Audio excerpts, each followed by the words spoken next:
Welcome to the kitchen.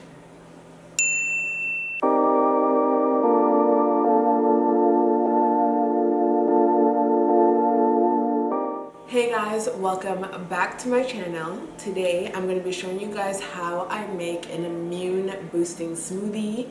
The powerhouse of this smoothie is going to be sea moss. I did mention in my last video that I would show you guys how I incorporate sea moss in some recipes, so nothing's easier than a smoothie.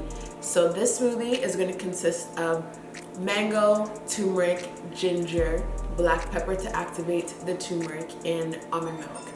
Now, any other nut milk or plant-based milk would work. I highly recommend that you use coconut milk, but almond milk is all that I have on hand. So almond milk it is. So fast forward now to where I show you guys how I make this smoothie.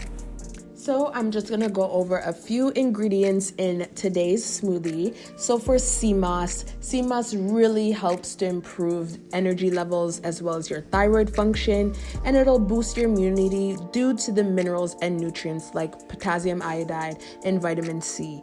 It also has antiviral and antimicrobial agents, which really adds to the immune boosting effect of this smoothie. As for turmeric helps to fight inflammation. It increases the antioxidant capacity of the body, which is really a mechanism behind aging and other diseases. And for ginger, it reduces your risk of diabetes, and it is also an anti-inflammatory. And as we all know, ginger really does help with indigestion.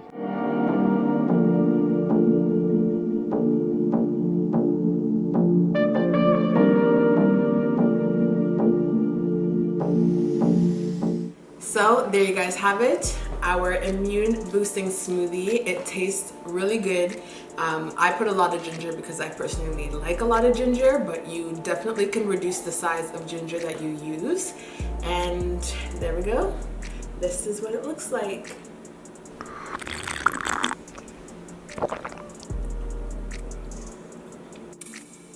It's really good. It tastes really good. And I also did actually have oat milk on hand, so I was able to use oat milk instead of almond milk, which makes it a lot creamier in texture. So if you're the type of person that likes creamier smoothies, then oat milk will definitely do the job. So thank you guys so much for watching. Please comment, like, subscribe, the whole nine, and stay tuned to my next video.